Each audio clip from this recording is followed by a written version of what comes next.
Okay, so here we are. We're going to start a unit on quadratics. So that's polynomial equations with degree 2. And we're just going to start by solving using factoring right now. And then next time we'll solve using other techniques, and then we'll go and do other stuff.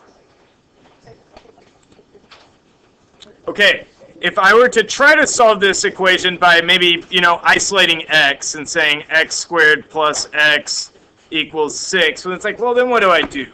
Or, maybe I just try to get x squared by itself, 6 minus x, and then take the square root of both sides. That doesn't work, okay? We can't just solve for x on its own. So, maybe you remember from, an earlier algebra class that when we have higher degrees of x, we can't just directly solve. If there are multiple powers of x in the mix, we're going to have to solve by factoring or by some other technique. What we got to do is we got to factor this thing. We're going to say that, okay, x squared plus x minus 6 is the same as x plus 3 times x minus 2. And then we'll do a little more analysis to figure out what types of x's would make that true. Just from looking at it, it looks to me like negative 3 and positive 2 would be numbers I could plug in and get a product of 0. We'll talk more about that in a second. Okay, so before we go to actually solve these things, we need to talk about what does it actually mean to be a 0 or a solution. So where are the zeros? Where are the zeros? Yeah, they're on the x-axis. Yeah, they're where y equals 0. So I see one here and I see one there. Okay, so they are where y equals 0. Or maybe where f of x equals 0, if that's how we're looking at things. And what does it mean to be a 0? Well, it means that the value of the function is 0, which is basically the same thing I was saying to answer the question where the zeros are. I think maybe the intended answer to that was the x-axis. And if they ask, well, what are you really doing when you're finding the zeros of y equals x squared plus x minus 6? We are finding where x squared plus x minus 6 equals 0. So you're finding solutions to the equation x squared plus x minus 6 equals 0, because we need y equals 0 and y equals x squared plus x minus 6. Therefore, we need to find where x squared plus x minus 6 equals 0. Okay, so it comes down to three real cases for solving quadratics, at least in this unit. We'll go and we'll study this a little more in depth in the second semester, one of these cases. But you could have one like we saw earlier where it intercepted twice. From maybe algebra 2 or algebra 1 or something that the graph of a degree 2 polynomial is a parabola. So we could have two real zeros.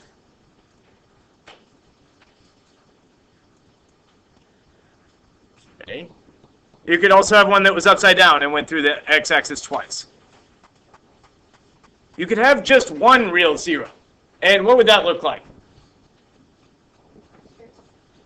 Yeah, well, it's got to be a parabola. So we're talking about within the bounds of this being a parabola, how could it intersect the axis only once? Yeah,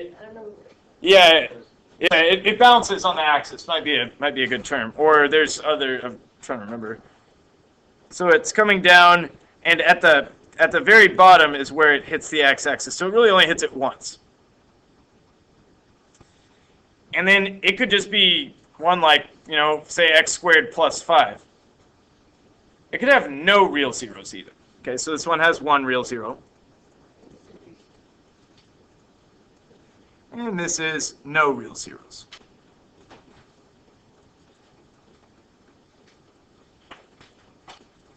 And we'll talk about the no real zeros case quite a bit in the second semester. This will be talking about complex numbers, and that will be something interesting to us. Okay, so how could we solve this if we can't just take the square root or just solve for x or something if we're trying to get, just a number solution? Well, the first step is always going to be set it to 0. Okay, start by setting it equal to 0.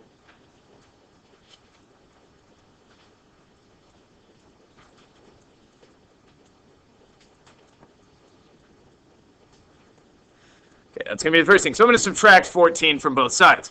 So I'll have x squared 5x and negative 14 equal to 0. Okay, the second step will be factor it if you can.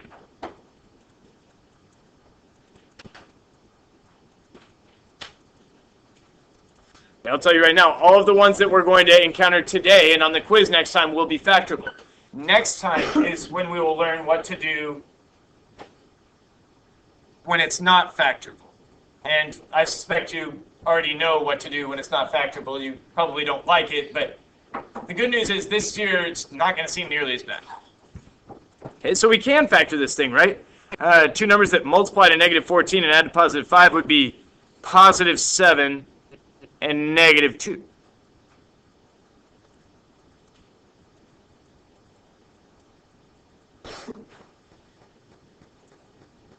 And then the third is going to be apply the 0 product property if it is factorable, and then solve from there. But I haven't told you about the 0 product property yet.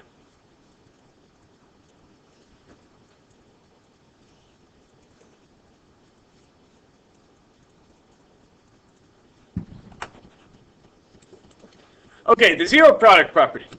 Here's the deal. If you've got two numbers and they multiply and their product is 0,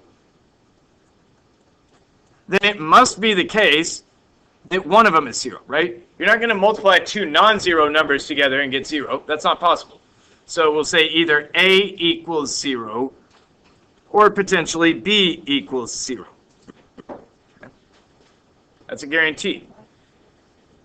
That's why we like to factor. So going back to that previous example of, we were at x plus 7 times x minus 2 equals 0. Okay, when I had just a bunch of things added together, I wasn't able to just solve for x. But now when I have two things multiplied together and equaling 0, now I'm ready to go. I can say that, well, if these two things are multiplying together to equal 0, one of them has to be 0. So either x plus 7 equals 0, or maybe x minus 2 equals 0.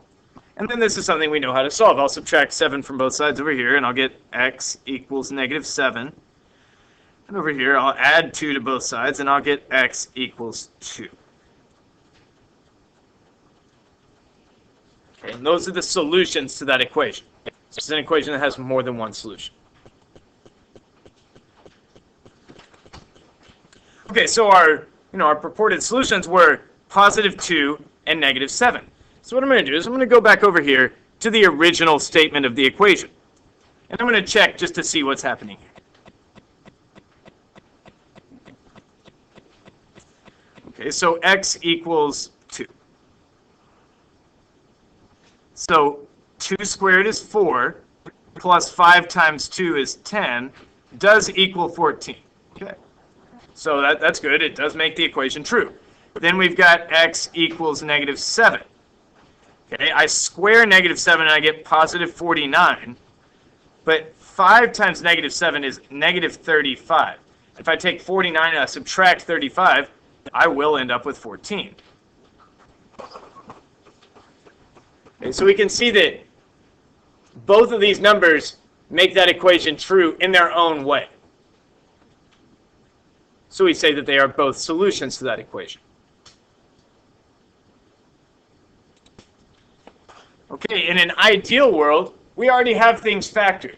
Okay, that's not going to be the case for y'all almost universally. It's not going to be already factored when you get it. But if it is factored, it makes it really easy to find the solutions, find the zeros. So I'm going to freeze the screen. If you're watching at home, you would want to pause the video. And y'all do it. I'll come around and check your work. If you're at home, It's going to flash up in a few seconds, and you'll be able to check your work against mine.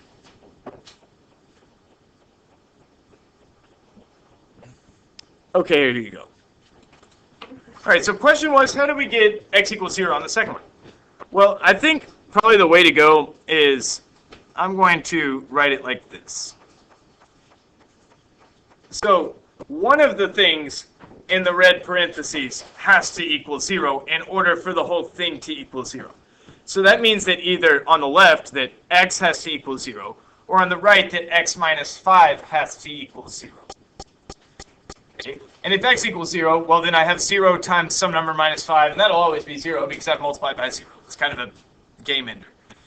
And then over here, if x minus 5 equals 0, well that's x equals 5. So I would have 5 times 0, and, oh, that's going to be 0. And so that's how I get it. We'll have more like this. All right, and before we go too far, I think I need to remind you about a little bit of factoring. Specifically factoring a degree 2 where the leading coefficient is not 1. All right, I was actually really pleasantly surprised on the test with how well y'all did on this, especially compared to my pre-calc classes last year where this was just a disaster. But, okay, I'm going to say that you multiply the 6 and 5, and we're looking for two numbers that multiply to 30 while adding to positive 17. What is that going to be? 15 and 2. Specifically, positive 15 and positive 2. So what I'm going to do is I'm going to take the 17 and I'm going to split it up into those 15 and 2. So that's 15x plus 2x. And then I'm going to keep the 6x squared and the 5 the same. And now I'm going to group and factor. Okay, so I think what can I take out of these first two? Well, there's a 3 in common to 6 and 15. And there's also going to be an x in common to both of those things. So you think, what do I multiply 3x by to get 6x squared? That's 2x. And what do I multiply 3x by to get 15x? That would be positive 5. Then on the second 2, well, there isn't anything in common to 2x and positive 5. So I just factor out a plus 1.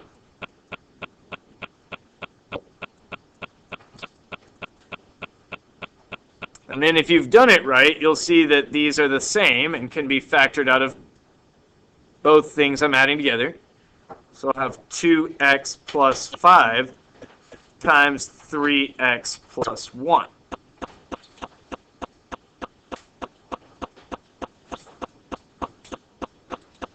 All right, here, y'all solve by factoring. Y'all do these 4.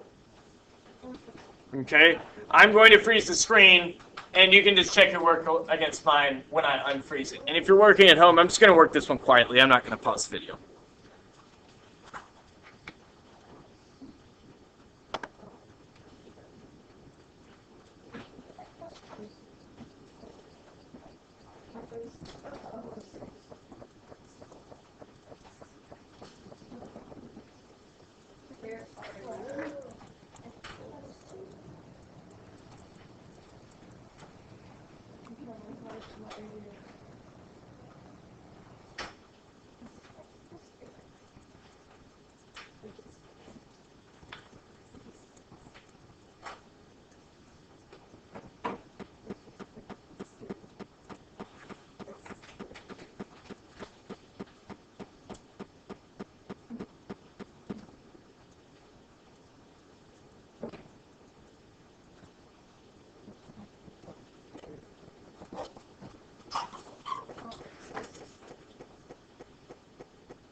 Somebody having trouble factoring one of them?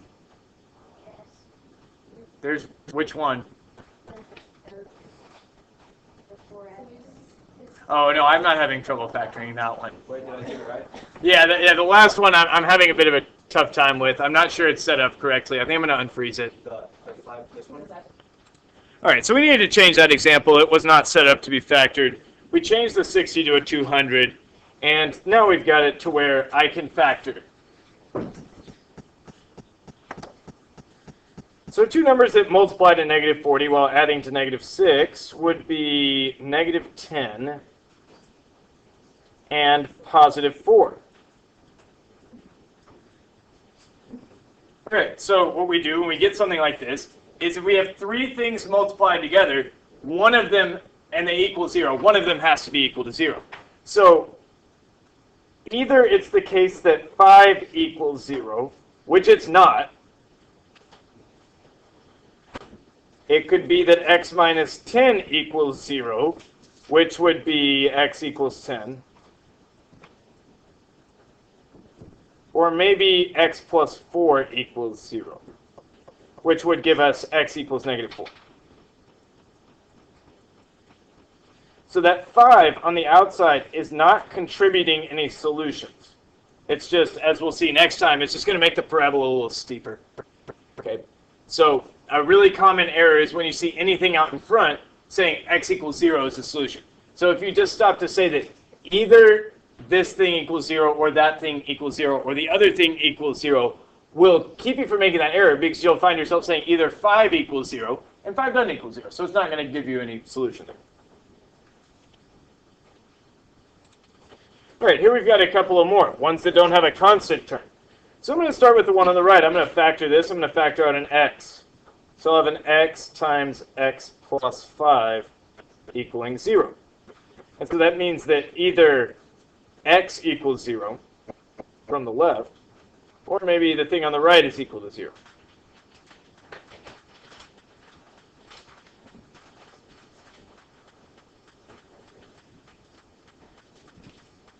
All right, so y'all try the one on the left. If you're working at home, try it. I'm going to pause the video. You can check it working fine in a few seconds.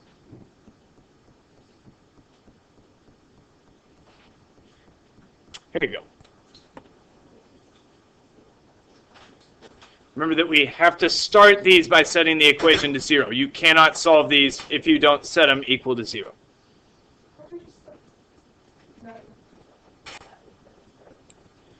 Okay, one thing I forgot to mention earlier is the different names that we use for this. Okay? Really, these are all the same thing. They're solutions to the equation y equals 0. Okay, so we could call them solutions. Okay, they are, maybe you're called roots of the polynomial.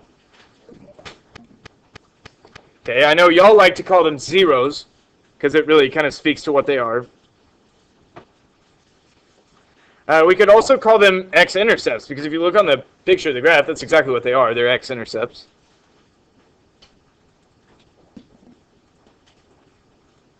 And so I just wanted to point out that all of those terms mean the same thing, really.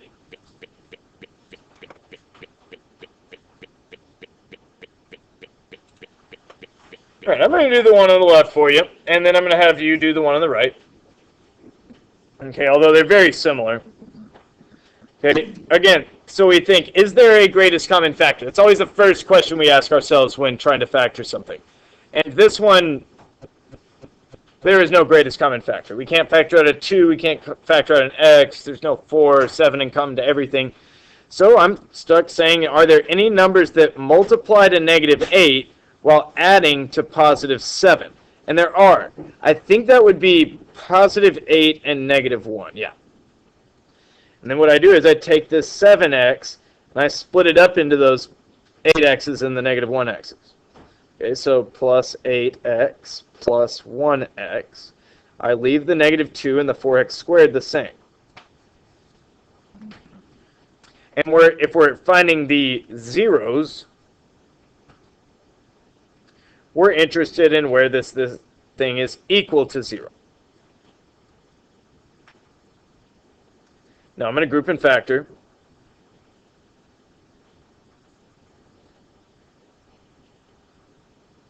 Oh, I wrote that wrong. It should be minus x minus 2, right? Plus 8x minus 1x is 7x. If I had plus 8x plus x, I'd have 9x, and that wouldn't be the same as what I'd written above. So that's plus 2. Okay, there's not really anything in common to the negative x and the negative 2 besides that they're both negative, so I'll factor out a negative 1. And so that'll be negative 1 times x plus 2. Then I'll factor out the x plus 2, and I'll be left with a 4x and a negative 1. And then I've got two things multiplied together equaling 0. I know that one of them has to be 0. So I know that either x plus 2 is equal to 0, or maybe 4x minus 1 equals 0. Okay, for x plus 2 equals 0, I can subtract 2 from both sides and see that x needed to equal negative 2. And for 4x minus 1 equals 0, well, you could look at it a couple ways. I would just add 1 and then divide by 4. So that'll be x equals positive 1/4.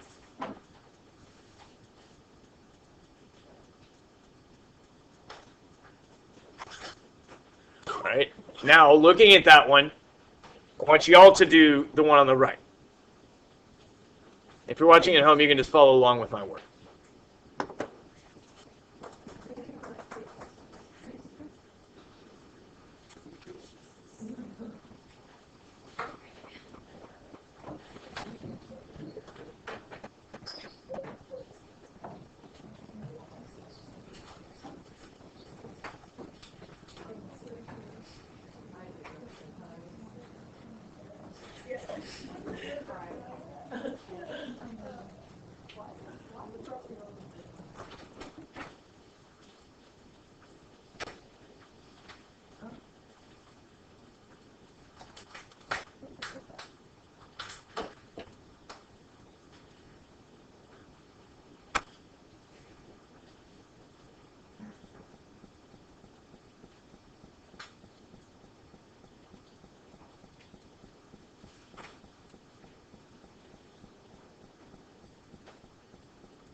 All right, and then this one seems to come up all the time. I know it's one that we seem to always see in AP Calculus, and it's one I think of that's got a greatest common factor. So I just want to remind you, when you go to factor, always go to look for a greatest common factor rather than two numbers that multiply to negative 72 and add to negative 6, because it's much easier to just factor out the 6. X squared negative x and negative 2. Much easier to think of two numbers that add to negative 1 and multiply to negative 2. That's going to be negative 2 and positive 1. And remember, at this juncture, we're saying, okay, these three things are multiplying together to equal 0. One of them has to equal 0. Either 6 equals 0, x minus 2 equals 0, or maybe x plus 1 equals 0. Okay, and that gives us x equaling 2 or maybe negative 1.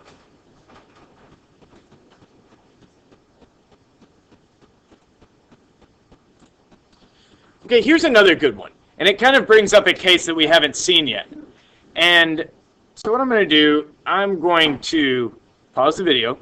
If you're watching at home, try this one on your own. See if you can find all the solutions. And then in about 5 or 10 seconds, it's just going to pop up with the answer.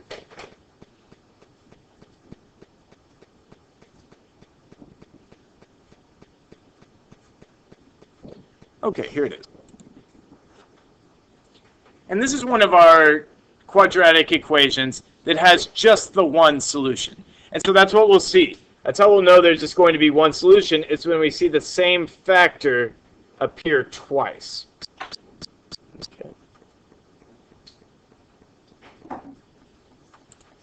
Okay, so here we have, maybe we're given the graph of a quadratic equation. And they want us to write an equation for the function in factored form. Well, what we're going to do is we're going to see, okay, the zeros of this thing are at -5 and +3. So f of x, since it's only 1x squared plus bx plus c, we'll learn what to do when that's not 1 next time or the time after. But this is f of x equals x minus 3 times x minus -5. Right? And then if we wanted to find the values of b and c, we would FOIL. Okay, so x minus 3 times x plus 5 is x squared plus 5x minus 3x minus 15. Okay, so this is the same as x squared plus 2x minus 15. Meaning, if we have b is the number of x's, b is 2. And if c is just the constant on the outside, well, c is -15. And I think that's all I got for y'all today.